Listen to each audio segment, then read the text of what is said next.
자, 계속해서 이제 살펴보겠습니다.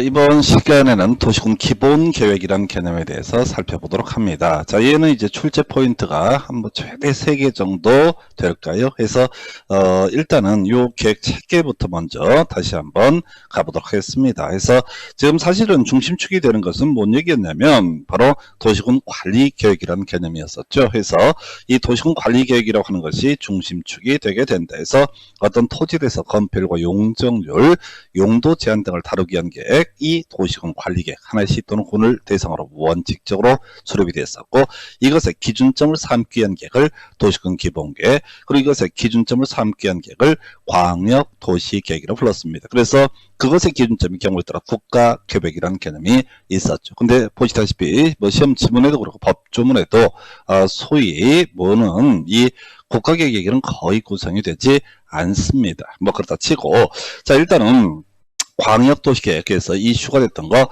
광역계획권의 지정이라는 주제부터 다시 한번 체크를 해봐야 되죠. 해서 이 광역계획권의 지정이라고 하는 것은 광역 도시계획의 전제가 되는 개념이 되게 됩니다. 그래서 자, 지금 쟁점들 광역도시계획 파트 먼저 논의할 쟁점이 광역계획권의 지정이라고 그랬었죠. 그래서 도지사 광역계획권 지정할 수 있다. 국토부 장관 광역계획권을 지정할 수 있다라고 하는 것. 시도지사 지정할 수 없습니다. 특별시장, 광역시장 지정할 수 없습니다. 그리고 나서 광역도시계획 수립이라고 해서 의의부터 가봐야 되죠. 광역계획권의 장기발전 방향, 두 개 이상 시군을 묶어주는 것을 광역계획권이라고 불렀었고, 이것의 장기발전 방향을 가리켜서 광역 도시계획이라고 정의합니다. 그래서 수립권자가 출제 이슈가 된다고 그랬어요. 그래서 기본적으로 시장구수가 광역계획권이 하나의 도의 관할구역이 있을 때 시장구수가 수립함이 원칙, 그래서 도지사한테 승인을 받는 것이 일반적인 모습. 그러나 출제 이슈가 되는 것은요, 바로 뭐라고요? 지금 이거죠. 도지사 광역도시계획을 수립할 수 있다라고 하는 거 중요 쟁점 됩니다. 그 다음에 이슈, 광역계획권이 둘 이상 시도에 걸쳐 있을 때 시도지사가 수립해서 국토부 장관의 승인을 받는 게 기본 구조가 되겠지만은, 자, 예외적인 케이스 있었죠. 국토부 장관 수립할 수 있다 해서 결과적으로 광역계획권 파트, 광역도시계획 파트에서는 도지사, 국토부 장관, 광역계획권 지정할 수 있다.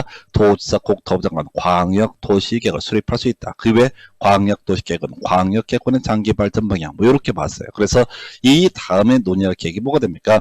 도시군 기본 계획이라고 하는 것이 하나의 포인트가 되게 되죠. 그래서 자, 도시군 기본 계획에 관한 주제를 살펴보셔야 되는데요. 요거 이렇게 정리를 하고 가서 보겠습니다. 자, 먼저 의의부터 보겠습니다. 자, 도시군 기본계획이라고 하는 거. 자, 요걸 사실 보여드리는 것은 자, 공법에서는 이슈가 되지 않았어요. 한 번도. 다만 부동산 학개론 파트 정책론 할 때 이 도시군 기본계획에 관한 내용이 한번 정의가 틀리게 한번 구성이 됐습니다. 그래서 자, 겁나 글씨입니다. 도시가 뭐냐, 군이 뭐냐 했을 때 특별시, 광역시, 특별자치시, 특별자치도 시 또는 군에 관할 구역에 대해 수립하는 기본적인 공간구조, 장기 발전 방향을 제시하는 종합계획, 이렇게 법에서 정의를 하게 됩니다. 그래서 한 도시의 미래 청사진이라고 하는 것을 이걸 가리켜서 뭐라고 한다? 도시군 기본계획이라고 정의한다. 뭐 이런 것들은 시험용은 아니고요.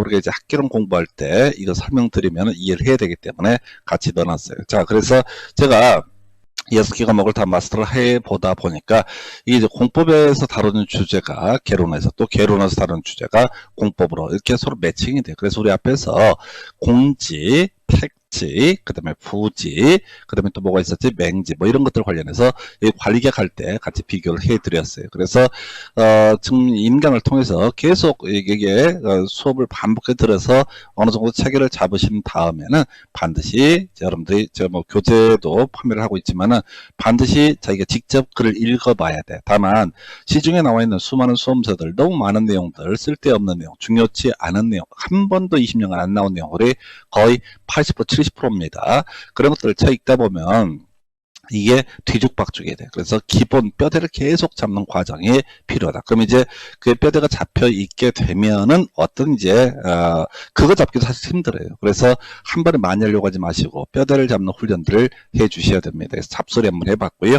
자, 도시군 기본계획 수립과 그다음에 확정 또는 승인의 관계로 이루어지는데, 자, 아까 광역도시계획은 수립해서 승인 이렇게 되어 있었죠. 먼저 도시군 기본계획 하나시 또는 군을 대상으로 기본적 공간구조, 장기 발전 방향 제시하는 종합계획이라고 그랬습니다. 그래서 하나시나 군을 대상으로 수립하는 게 원칙입니다. 원칙은요, 시험에 나오지 않습니다. 왜? 예외를 보습하지 못하기 때문에. 그래서 나오는 거. 자, 인접한 시군 포함해서 수립할 수 있다라고 하는 거. 딱 한 번 나왔나 해서 있다 없다 이렇게 나왔던 적이 있습니다. 그래서 큰 의미는 없고요. 원래 시정이나 군수라고 하는 것은 자신의 관할 구역만을 대상으로 기본계획을 수립함이 원칙입니다. 근데 이제 서로 연계된 시군이 있다고 했을 때 그 인접 시군에 전부도 가능해, 또는 일부를 포함하는 기본계획을 수립할 수 있다. 별로 중요한 건 아닙니다. 그래서 인접시군 포함해서 어떻다? 바로 수립할 수 있다. 중요 쟁점 나오게 됩니다. 그래서 자, 수립 과정에서 소위 이제 수립에 있어서 수립 의무가 면제가 되는 케이스. 자, 요건요 이렇게 외웠으면 좋겠어요. 이게 이제 하도 많다 보니까 이게 처음 시작이 이런 거지 뒤에 이제 외울 게 너무 많아. 그래서 이제 외울 때 안일 B자, B자를 외웠으면 좋겠고요. 두 번째, 경계를 같이 하지 않으며 경자 외우시고요. 그 다음에 10만 이하에서 비경십이라는 요건을 충족하면 어떻다? 수립하지 아니할 수 있다. 자, 비경십. 먼저 공식을 외우고 나서 잡고 나셔야 돼. 비경십 들어가면 어떻다? 수립하지 아니할 수 있다. 원래 기본계획은 수립을 해야 되는 건데 수립하지 아니할 수 있다라고 해서 비경십이라고 하는 거. 자, 비경십 들어가면 다 수립하지 아니할 수 있다라고 하는 거에서 수도권에 속하지 아니하고 라고 되어 있습니다. 그래서 자, 안일 B자 이걸 줄여서 B라고 하는 거야. 수도권이라고 하는 건요, 서울, 경기, 인천을 묶어서 부를 때 수도권 계획법에서 수도권이라는 용어를 쓰게 됩니다. 그래서 일단 서울, 경기, 인천에 속하지 않는 시군이 문제가 된다. 두 번째, 저 요건으로서 자, 광역시와 경계를 같이 하지 아니하며 라고 되어 있죠.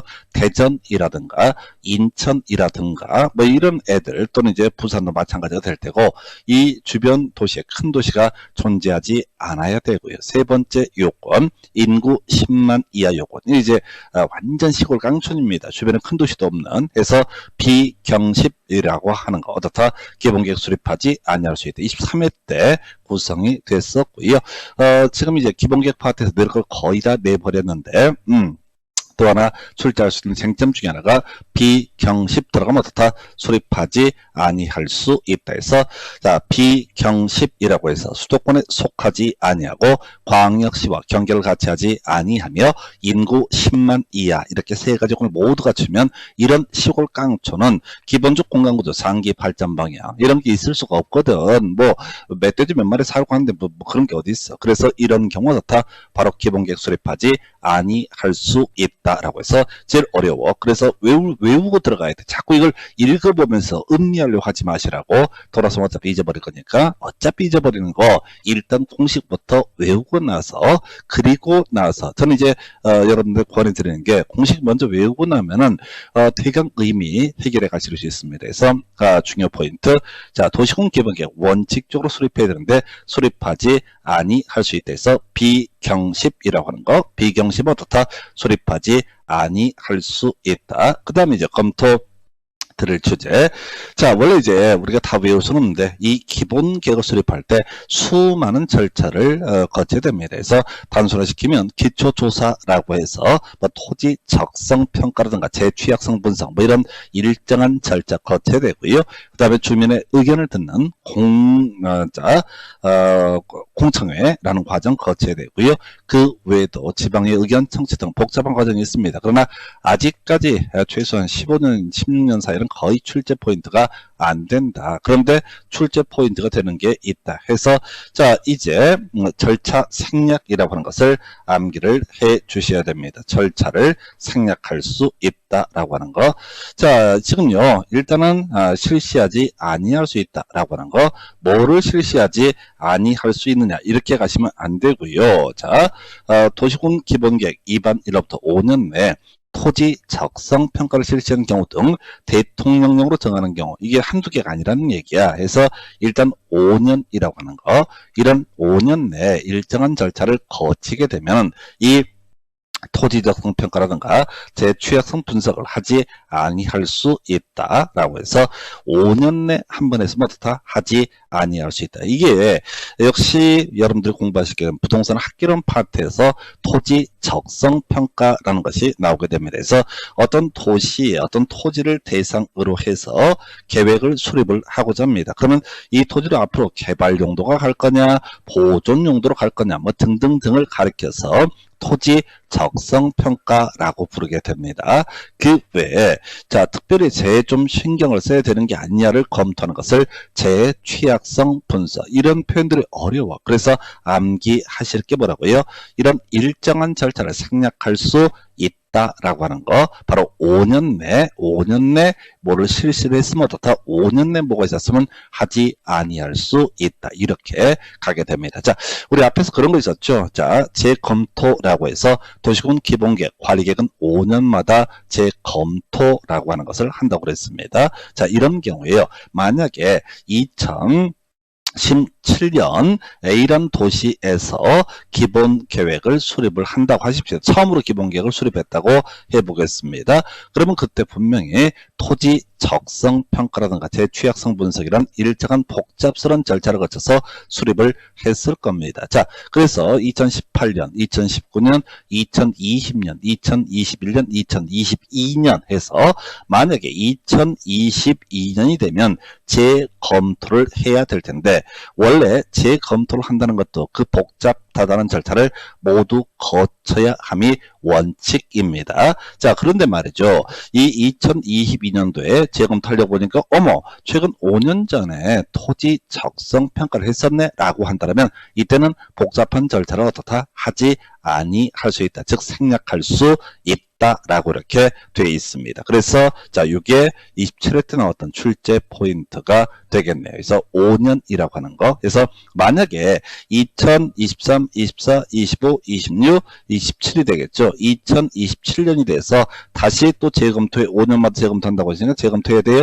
이때는 이 복잡다단한 절차 역시 다 거쳐야 됩니다. 그래서 최근 5년 사이에 이번 바로 직전에 토지 적성 평가 등을 실시했다라고 한다면 이 재검토할 때 또 기본계획을 만들어갈 때 바로 절차를 생략할 수 있다. 그래서 어려운 거 두 가지 체크했습니다. 그래서 자 B 그다음에 경 그다음에 10이라고 하는 건 면제되게 된다. 5년 내 하나부터 다 하지 아니할 수 있다. 이 정도로 해서 자 요 정도가 지금 기본계획 파트에서 주연 출제 이슈가 되게 됩니다. 물론 여기다 이제 더해서 나왔던 것이 바로 기본계획은 5년마다 재검토라고 하는 개념 요것도 한번 같이 묶어서 괄호넣기 문제로 27회 때 구성이 됐던 바가 있습니다. 그래서 자 이렇게 해서 기본계획 수립에 관한 쟁점 체크를 해드렸고요. 그 다음 검토드릴 게 확정과 승인이라고 하는 거 미리 말씀드렸는데 그렇게 중요한 이슈는 아닙니다. 이 파트는 내용 자체가 상당히 빈약하기 때문에 바로 수립 파트에서만 나오고 매년 문제를 구성하는 영역은 아니다라고 할 것 해서 책에 한번 볼까요? 확정과 승인이라는 개념이 나오게 될 텐데 자 일단은 쉽게 가십시다. 만약에 시장군수라고 하는 사람이 시장군수가 기본 계획을 수립했다라고 했을 때는 그 한 단계 위에 있는 도지사의 승인을 받아야 한다. 이렇게 일단 정리를 하게 됩니다. 자, 그런데 우리 다시 정부자 행정구역 체계에 대해서 보면 이런 거 있었죠. 중앙정부가 있다. 여기에 수장이 누가 된다? 국토교통부 장관. 특별시가 있었죠. 광역시가 있었죠. 도가 있었죠. 도 밑에 뭐가 있었어? 시나 군이 있었죠. 그래서 시장이나 군수가 기본계획 수립하면 한 단계 위에는 도지사한테 승인을 받아야 되고요. 이 특별시장, 광역시장이 수립했을 때 체계를 보면 한 단계 위에 있는 국토부 장관의 승인을 받아야 할 것 같은데, 자, 법조문 보니까 그런 말이 없어요. 자, 우리가 지방자치제라는 표현을 쓰죠. 그래서 광역지자체인 특별시장이라든가 광역시장이라고 하는 이 사람은 기본계획 수립해서요, 그냥 스스로 확정을 해버리게 됩니다. 법조문 한번 읽어볼까요? 특별시장, 광역시장 등은 기본계획을 수립을 하거나 변경한 때 관계 행정기관의 장과 협의를 한 후에 지방도시계획의 심의를 거쳐야 한다. 그리고 따로 얘기를 하고 좀 그걸로 심의 거쳐가지고 확정을 해버리게 된다. 해서 뭐 도시계획위원회라고 하는 거 이런 게 조금 용어상 어려울 수 있습니다. 그래서 지금 특별시장이나 광역시장이 기본계획이 뭔지 모르는 사람이거든. 이번에 선거로 당선했는데 이게 뭔지 어떻게 알아? 그래서 실무를 담당하는 기구, 이걸 우리가 도시계획위원회라고 부르게 됩니다. 그래서 실질적인 어떤 사안에 대한 결정이라고 하는 것은 어디에서 도시계획위원회라고 하는 데서 결정을 하게 된다라고 하는 거. 이걸 이제 법에서는 확정이라는 표현을 써요. 법조문 자체에서는 확정이라는 말이 없지만은 그냥 법조문 제목에서 확정이라는 표현을 쓰고 있다. 그래서 정리하게 되면 앞에서 광역도시계획 같은 경우 시장 군수가 수립했을 때 한 단계 위에 있는 도지사의 승인을 받아야 한다. 시도지사가 광역도시계획을 수립했을 때 한 단계 위에 있는 국토교통부 장관의 승인을 받아야 된다. 뭐 이런 식으로 이제 구조가 된 데 비해서 자, 이 기본 계획이라고 하는 거, 시장 군수가 수립하면 도지사의 승인을 받는 건 별개 문제로 특별시장, 광역시장처럼 광역지자체장이 수립했을 때 도시계획위원회 심의를 거쳐서 확정하는 이런 구조로 되어 있습니다. 그래서 지금 설명은 길어졌지만은 1파트에서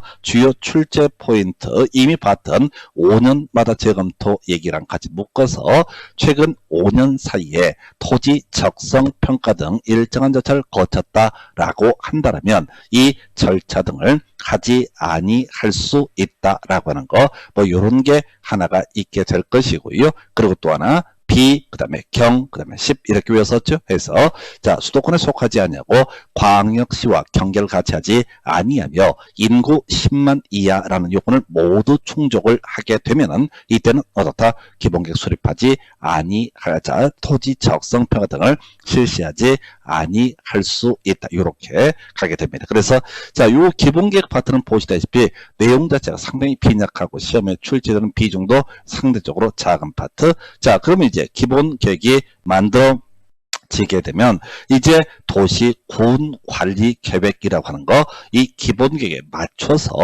만들어져야 될 겁니다. 앞에서 우리가 책 얘기할 때 이 기본계획이라고 하는 것은 관리계획 수립의 지침이 된다, 이런 표현을 썼던 바가 있습니다. 이걸 달리 해석을 하면 이렇게 관리계획을 만들 때는 지금 미리 만들어둔 기본계획 등에 부합되게 적합하게 수립을 해야 될 것이다. 큰 쟁점은 안 되는데 이 기본계획 자체가 인접한 시군을 묶어서 포함을 해서 수립할 수 있다라고 했었죠. 그래서 우리 뭐 따로 공부할 주제는 아닌데 만약에 자, 인접시군을 포함해서 기본계획을 수립했다면 관리계획이라고 하는 것도 인접시군을 포함을 해서 어떻다? 위반할 수 있다. 그래서 이게 좀 까다로운 게 지금 기본계획은 수립과 승인 또는 수립과 확정의 단계로 되어 있고요. 관리계획은 위반과 결정이라는 단계로 되어 있습니다. 그럼 수립 승인과 위반 결정의 차이는 뭐냐? 별 의미 없습니다. 과거에는 기본계획도 수립 승인, 관리계획도 수립 승인 이런 식의 용어를 쓰다가 이게 헷갈린다고 그래서 용어를 바꿨는데 또 법에서 도시군 관리계획 위반이라는 표현을 계속 다 쓰면 좋은데 일부 법조문은 도시군 기본계획 수립이란 용어, 도시군 관리계획 수립이란 용어를 쓰기도 합니다. 그래서 이게 이제 공법이라고 하는 것 자체는 2차 과목 전반이 그렇습니다. 등기법을 제외하고는 기본적으로 현실과 밀접한 법이다 보니까 체계가 좀 맞지 않더라도 그냥 아사리판으로 돼 있어요. 그래서 이게 공부할 좀 까다롭습니다. 어찌됐든 자, 정리하고 관리계획 얘기 다시 들어갑니다. 자, 이 관리계획이라고 하는 게 제일 중심이 되는 게 어떤 토지에서 건폐율과 용적률, 용도 제한을 다루는 계획이 되게 될 테인데, 그래서 토지 소유자 입장에서는 이 토지에서 뭘 할 수 있느냐 없느냐를 검토하려면 먼저 관리계획을 검토를 해봐야 되는데, 이게 중심이 되는데 이것의 기준점으로서 기본계획, 출제포인트 총 3가지. 자, 비경십이라고 해서 수도권에 속하지 아니하고 광역시와 경계를 같이 하지 아니하며 인구 10만 이하, 이런 요건을 모두 갖추면 기본계획 수립하지 아니할 수 있다. 이런 게 있었고요. 두 번째 이슈, 자, 같이 묶어서 봐야 될 거. 자, 절차 생략이라고 해서 최근 5년이 포인트지, 최근 5년 사이에 토지 적성 평가 등 일정한 절차를 거쳤으면 바로 이 토지 적성 평가 등을 실시하지 않을 수 있다. 그 외에 기본계획은 5년마다 재검토. 이렇게 정리 다시 한번 하고요. 이제 본론 관리계획 총론 중에서 내용에 대해서 보도록 합니다. 그래서 이미 본 것처럼 기본계획은 5년마다 재검토액이 이미 강조드렸었고요. 자, 이 정도 기본계획 끊어보시고 미리 관리계획과의 체계도 설명을 드렸습니다. 자, 이제 관리계획 총론 상당히 내용이 어렵습니다. 왜?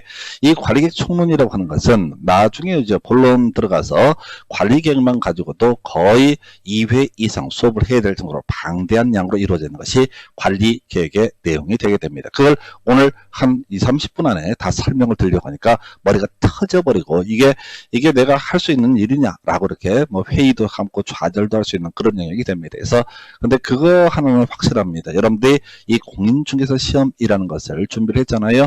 예, 딸 때까지 합니다. 그래서 그게 오래될지 내년 될지 그다음 뭐 10년 후가 될지 모르지만 무조건증은 따게 돼 있어.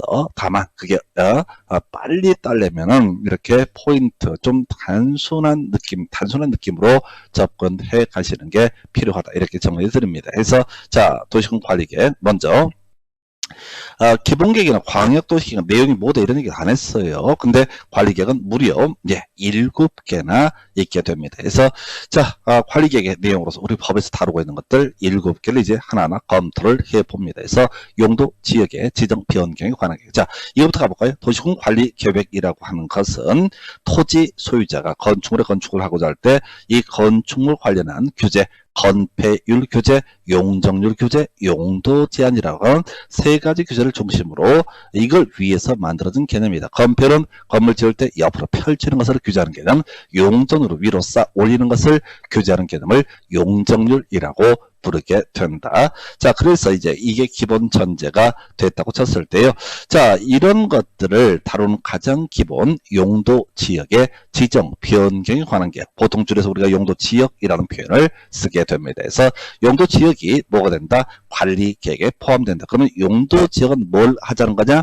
각각의 토지에 대해서 건폐율과 용적률과 용도 제한을 세트로 규제하는 개념, 가장 기본되는 관리계획을 용도 지역이라고 부릅니다. 뒤에서는 얘기했지만 용도 지역 전 국토 수많은 필지가 있습니다. 거기다가 국가에서는 21개 중에 하나의 등급을 매겨서 가장 좋은 건 나중에 보겠지만 중심상업적 이런 게 좋습니다. 땅값 엄청 비싼 땅이야. 그래서 이렇게 해서 21개 중에 하나의 등급을 매겨서 이걸 통해서 21가지 형태로 규제가 이루어지는 거, 이걸 우리가 바로 용도 지역이라고 부르게 됩니다. 토지가 있으면요, 다른 관리계획이라는 건 있을 수도 있고 없을 수도 있습니다. 그러나 항상 토지마다 존재하는 관리계획은 뭐가 있다? 용도 지역이라고 해서, 자, 이 용도 지역을 통해서 뭐가 이루어진다? 건폐율, 용적률, 용도 제한의 규제에 관한 세트의 규제가 이루어지게 된다. 해서 자, 요거 할 때 자, 같이 우리가 비교해 볼 만한 게 공간정보법이라고 하는 걸 보게 되면 지목이라고 하는 게 있어요. 토지의 주된 용도 28개 중에 하나의 등급을 매겨 놓은 거. 자, 그래서 용도 지목이라고 하는 건 그런 식이야. 현재 토지가 어떤 형태로 이용이 되고 있느냐. 그래서 개인이 일정한 절차를 거치면 지목 바꾸는 거 전혀 문제가 되지 않습니다. 우리 공간정보법에서 토지의 이동이라고 해서 토지의 표시 항목이 뭐가 있었습니까? 소재, 지번, 지목, 면적, 경계 또는 좌표 이런 식으로 이제 얘기를 했었죠. 그 중에 지목이라고 하는 거, 자 개인이 변경 신청 며칠 60일이라고 그랬어. 토지 이동 신청은 기본적으로 60일, 그 외 특수한 경우로서 바다로 된 토지 등록 말씀은 90일 그냥 흘려들으시기 바랍니다. 한 번에 다 못 외워요. 그래서 요 얘기는 다시 공간정보 볼 때 얘기를 할 거야. 자, 지목과 용도적의 관계. 지목은 개인이 바꿀 수도 있지만은 용도적은 개인이 바꿀 수 있는 성질의 것이 아니다. 국가나 지자체가 등급을 딱 매겨주게 되면 그것에 따라서 토지의 가치가 달라지게 됩니다. 그래서 이걸 우리가 나중에 부동산 학개론 영역에서는 좋은 용도적 지정하게 되면은 자 당연히 그걸 우리가 정의 외부 효과 뭐 이렇게 이제 해석할 수 있게 되고, 나쁜 용도적으로 변경되거나 지정이 되면 부의 외부 효과 이렇게 해석할 수 있습니다. 그래서 얘기 좀 길었는데, 자 건폐율, 용적률, 용도 제한을 다루기 위한 가장 베이스, 가장 기초가 되는 관리계획을 용도 지역이라고 부르게 됩니다. 그래서 토지가 있으면 무조건 토지에는 뭐가 들어간다? 21개 중에 하나, 오직 하나의 용도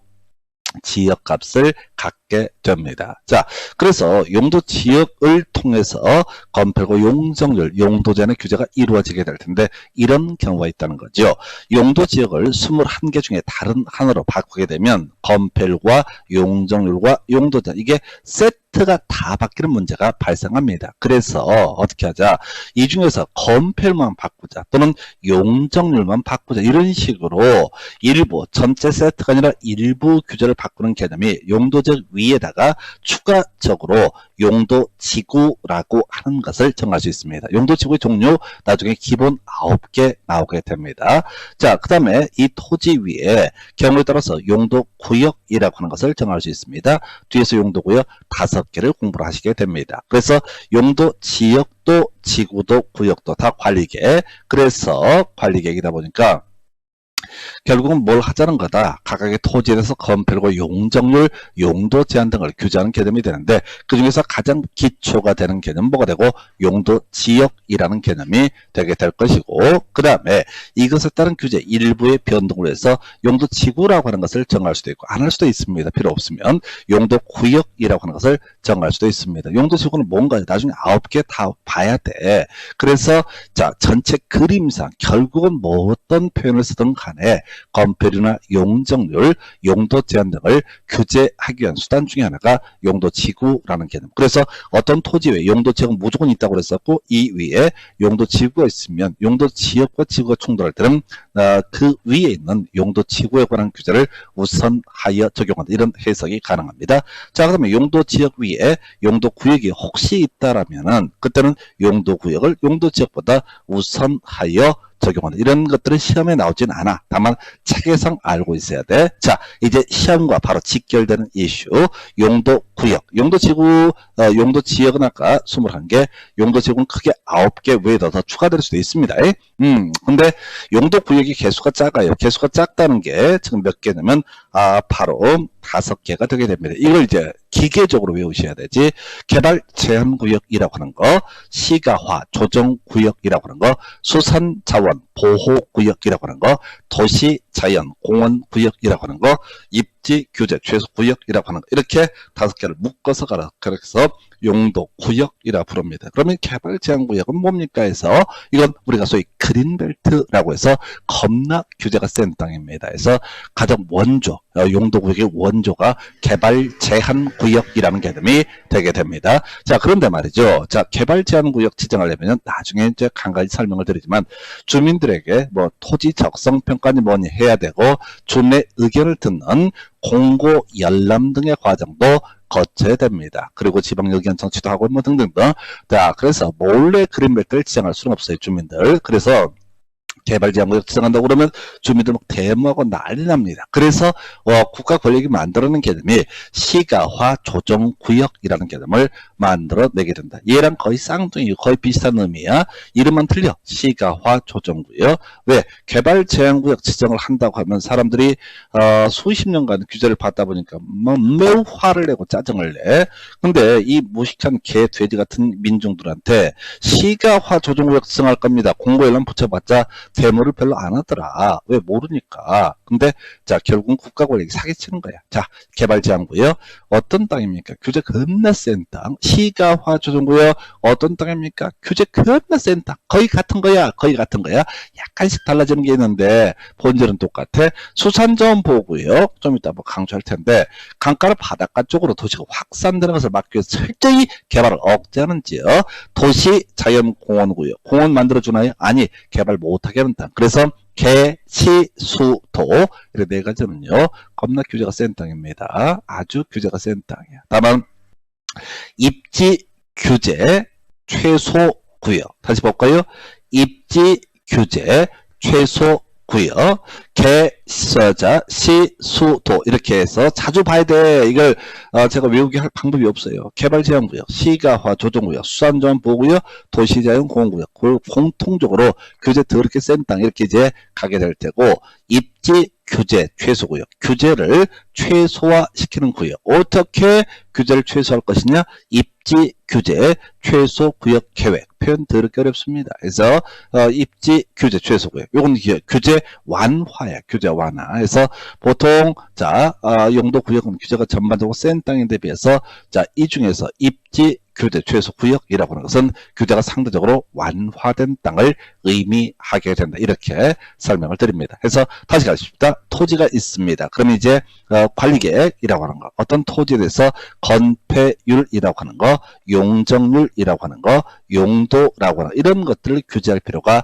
있다라는 전제 하에서 이런 전제 하에서 지금 개발 제한구요, 시가화 조정구요, 수산자원보호구요, 도시자연공원구요, 입지 규제 최소구역까지 개, 시, 수도입, 용도구역 5개 보셨는데 다시 용도지역, 토지가 있으면 내가 어떤 땅이 됐든 간에 무조건 21개 중에 하나의 용도지역을 가지고 있습니다. 국가나 지자체 입장에서는 용도지역을 바꾸는 것보다 이 중에 일부 규제에 변화를 주기 위해서 용도, 지구라고 하는 것을 지정을 할 수도 있고요. 그럼 만약에 용도 지역과 지구 충돌하면 지구를 우선 적용한다. 그 다음에 이 토지 위에다가 용도 구역이라고 하는 거 종류 뭐라고 써? 개, 시, 수, 도, 입이라는 5개 용도구역을 지정을 할 수 있다. 그러면 용도구역을 우선 적용을 하게 되는 거죠. 그래서 이렇게 용도구역까지 해서 관리계획 3가지 보셨습니다. 땅에다 금을 걷는 과정이 되겠어요. 자, 그래서 이 중에서도 가장 기초 베이스가 되는 개념은 용도지역. 나머지 지구나 구역은 있을 수도 있고 없을 수도 있다. 이렇게 이제 개념을 잡고 들어가는 거야. 자, 그래서 이제 볼까요? 4번째 관리계획 보기 앞서서 바로 시험의 포인트부터 확인을 해 드릴게요. 자, 우리가 시험 범주를 구성할 때 도시군 관리계획에 포함되는 것과 제외되는 것을 비교하는 형태의 문제가 10년 동안 2번 구성이 되어 있었습니다. 그래서 미리 외웁시다. 개발 밀도 관리고요. 또 하나가 기반시설 부담구역이라고 하는 거.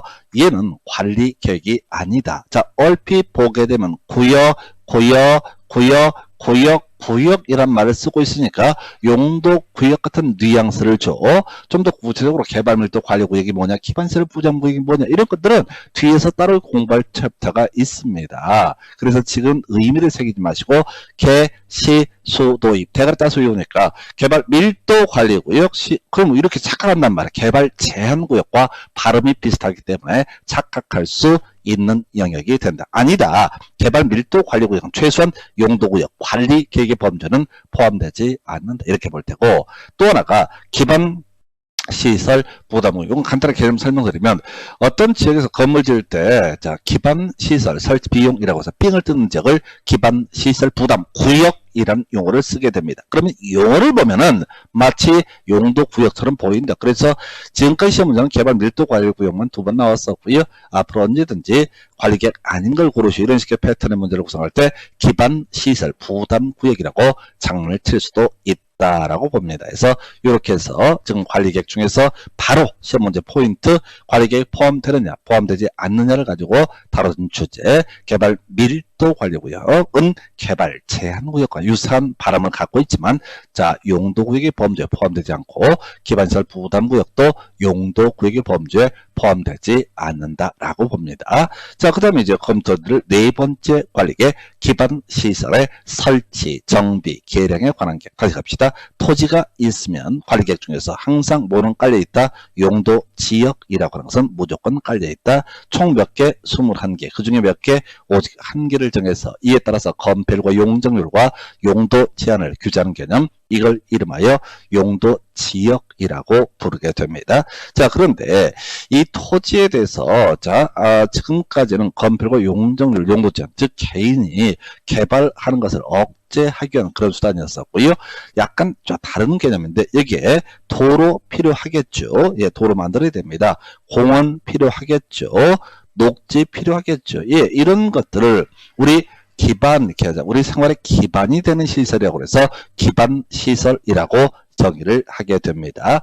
생활의 기반이 되는 시설, 학교도 필요가 있구나 해서 학교 이런 것들 종류가 몇 개 안 돼요. 한 50 몇 개 있으니까 나중에 짬날 때 외우시면 외우던가. 근데 외워봤자 시험에는 아무 상관이 없어. 그냥 기반시설이라고 하는 거, 기반시설이라고 하는 거, 이런 것들도 바로 토지의 효율적 이용을 위해서는 설치를 해줘야 됩니다. 그러면 이제 가서 아무 땅에다 확 밀어버리고 학교 짓고 이런 과정을 거치는 것이 아니라 먼저 도로 만듭시다, 학교 만듭시다, 공원 만듭시다 라고 결정을 하게 됩니다. 자, 이걸 이름하여 기반시설의 설치에 관한 결정, 기반시설의 정비에 관한 결정, 기반시설의 계량에 관한 결정이라고 얘기합니다. 그래서 자, 이 용도적 지구도요, 크게 이렇게 만듭시다 라고 해서 입안, 그 다음에 이제 결정이라는 과정 등을 거쳐서 좀 이따 이제 다음 시간에 설명을 드릴 텐데, 입안과 결정이라는 과정을 거쳐서 만들어지게 될 것인데, 문제는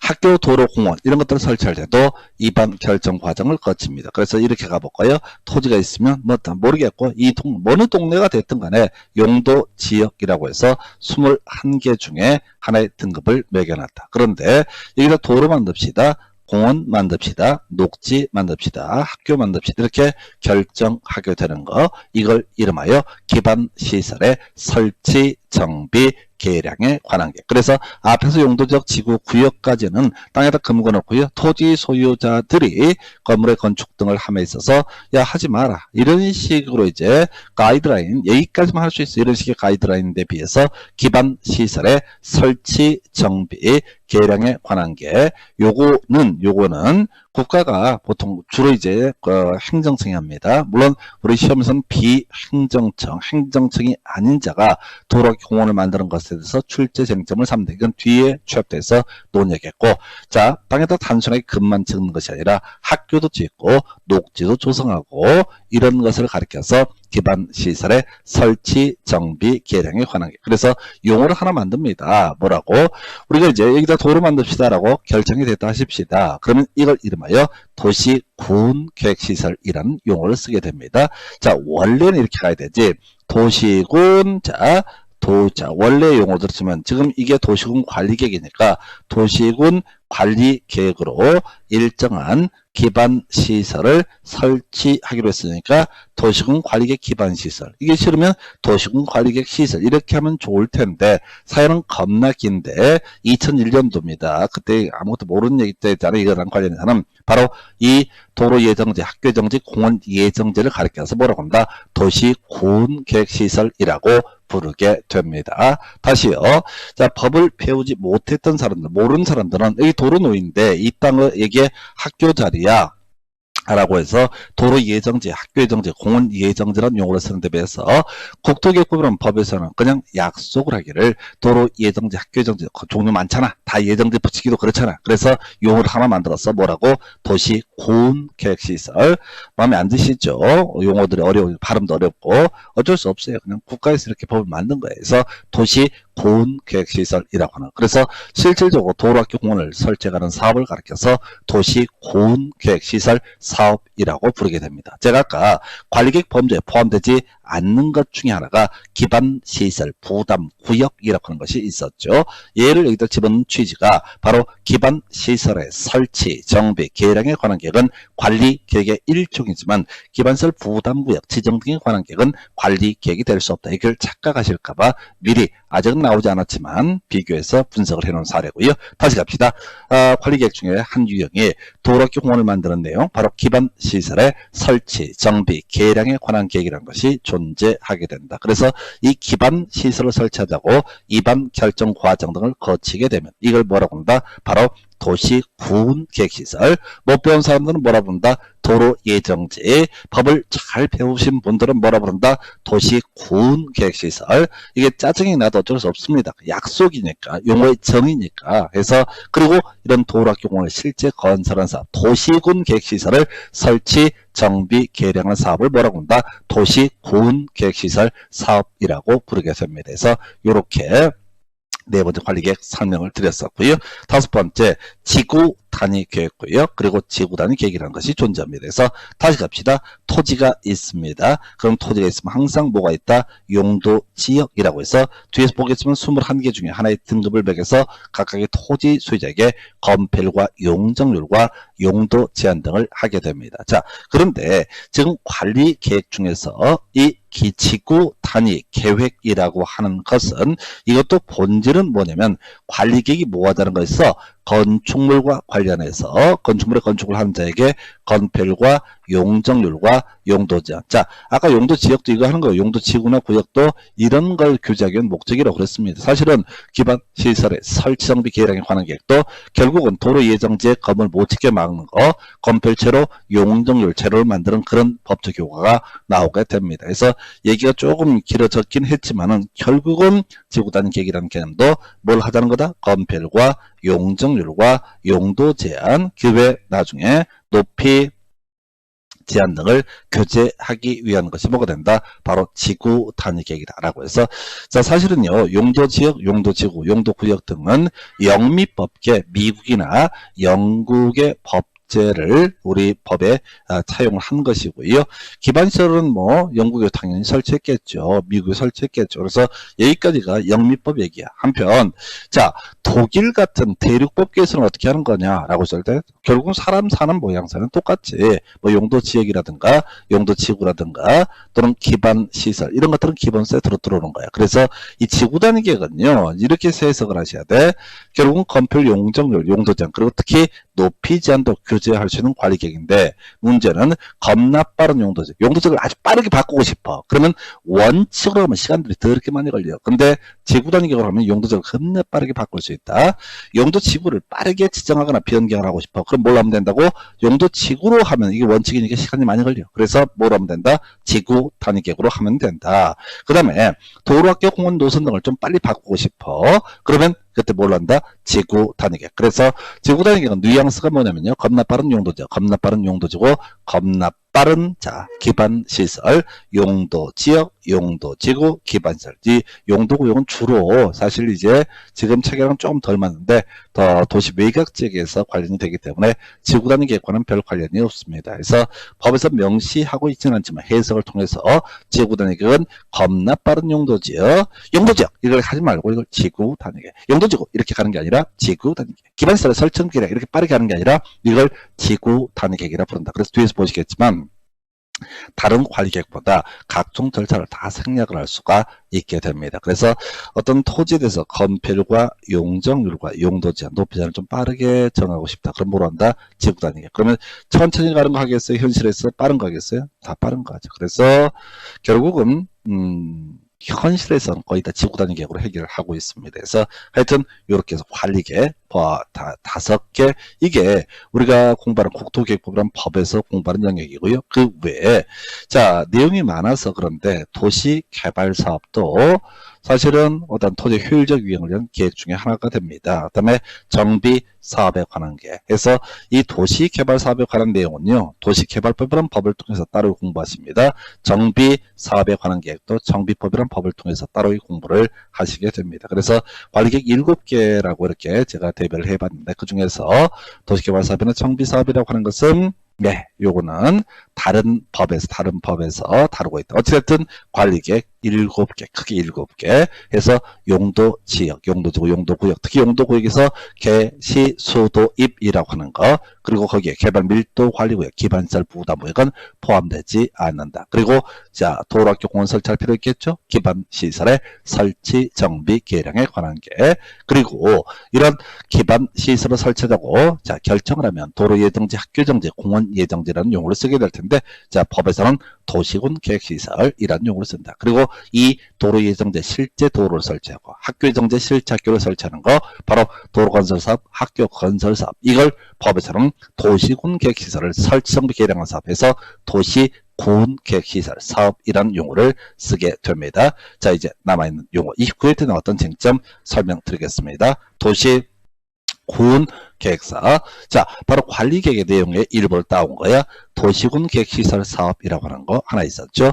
도시 개발 사업이 있었죠. 정비 사업도 있었죠. 이렇게 세 개를 묶어서 지금 얘기할 때 바로 도시 군 계획사업이라는 용어를 쓰게 됩니다. 29회 때 도시군 계획사업에 해당하는 걸 모두 고르셔요. 다 5번에서 기억낸 데가 도시군 계획시설 사업, 도시개발 사업, 정비사업 이렇게 설명을 드렸습니다. 그래서 자, 이 내용, 관리계획의 내용은 정말 어렵습니다. 그래서 이게 법이라는 게 그래요. 사실은 이제 용도지역 먼저 공부하고 지구 공부 다 공부한 다음에 관리계획을 공부하면 좋겠지만은 그럼 또 중간에 지쳐서 나가 떨어져. 그래서 이만큼을 가르쳐서 보러 온다. 관리계획. 우리가 민법 할 때 항상 이런 식이었잖아. 법률행위, 자, 계약 등이 성립하게 되면은 항상 책의 유효냐 또는 취소냐 또는 무효냐 이런 문제 따져봐야 돼. 유효였을 때 해제나 해지의 문제가 발생할 수도 이런 식으로 체계를 잡아야지 이 법조문의 홍수에서 무너지지 않습니다. 마찬가지 공법도 마찬가지 힘들지만은 체계를 잡아주는 과정. 용도지역, 용도지구, 용도구역, 기반시설의 설치, 정비, 계획에 관한 게 지구 단위 계획.